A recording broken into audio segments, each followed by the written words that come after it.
I mean, gold has been, of course, outperforming silver. 2, 3 years ago, if you told me gold would be where it is now, I would have thought silver would be way over 40, maybe even making new highs. So silver has caught up a little bit in the last month or two with gold. We've broken back below that 100 level gold silver ratio. And I think last week it was the usual suspects, options expiry. So they smacked gold and silver. But I think they've rebounded quite well in the last couple of days, especially after the jobs numbers we saw on Friday.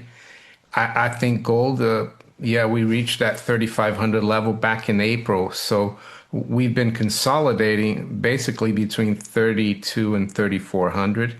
And I think we're close to a level or to a juncture where I could see gold taking off again and silver will take off as well, I think. And technically it looks pretty good.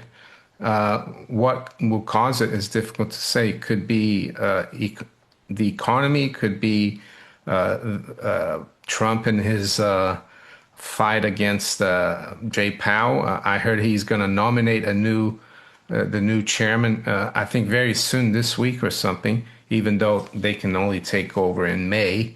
But just coming out with a name might, yeah, spur things along. And also geopolitically, Chris, I think there's a lot of trouble out there geopolitically, and it looks like again Trump has gone from someone who is pushing for peace to someone who's looking quite belligerent for now. I guess 3,000 looks like a very good base now for gold. Before like 2024, I was still really bullish gold, and I had this trend line that I drew from like the 70s on a logarithmic chart, and it gave me 2,700 as a key level going forward. And we went towards that level. We broke above it, and then after the election, after November 5th, 2024, gold corrected quite sharply, and I think it went back to like 2,300 or so. So I think we've retested that trend line where 2,700 was the key level, but now that line is going up. So I suspect anywhere between 2,700 and 3,000 will be a floor now for gold. For silver, I'd say 30. I don't think if I had to guess or prognosticate, it would be the base now would be 30 for silver. I don't see it.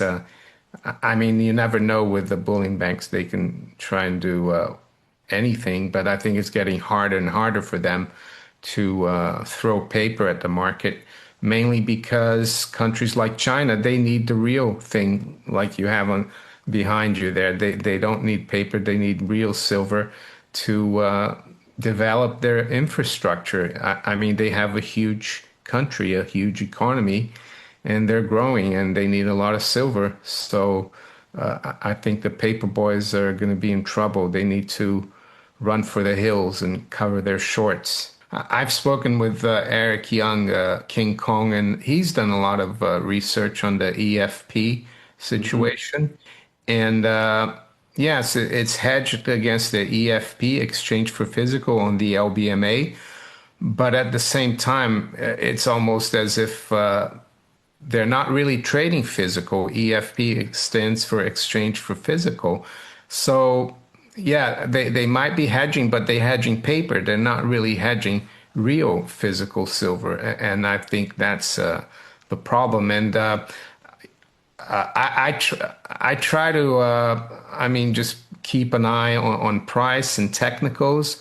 I don't really look that closely at open interest, COMEX, LBMA, because I think eventually, Chris, demand for real physical silver is gonna overwhelm these paper shenanigans. And I still think it's paper shenanigans. You know, why should banks have such huge positions in silver. I mean, we haven't used silver as money since the 60s. So there's no excuse for them to be doing that. And I don't really think, yeah, to say they're hedging for producers is a little bit of a stretch. I think they're doing it for the central banks, for the Fed, Bank of England. They don't hold any silver, but silver is like a canary in the coal mine for the system. So yeah, they're gonna keep trying, but I think, as I said, there's people who want the real thing, and that's gonna make it more and more difficult for them to keep things under wraps. And I thought we'd get to 40 a lot quicker, but yeah, there's always a way for them to kind of delay things. The options expiry always seem to be like a time period where they come after trying to protect strike prices. And I think the next one is August for silver's somewhere August 28th. So who knows? We could see some fireworks before then to the upside.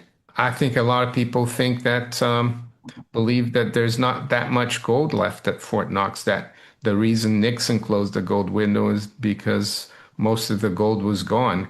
But maybe that's one of the reasons why there's so much. I think the COMEX deliveries this year are up massively compared to last year. So maybe they came out with the audit thing. It was, I think, Elon Musk started asking it, and then Trump asked for it, and then Besant went to them and said, "Shut up!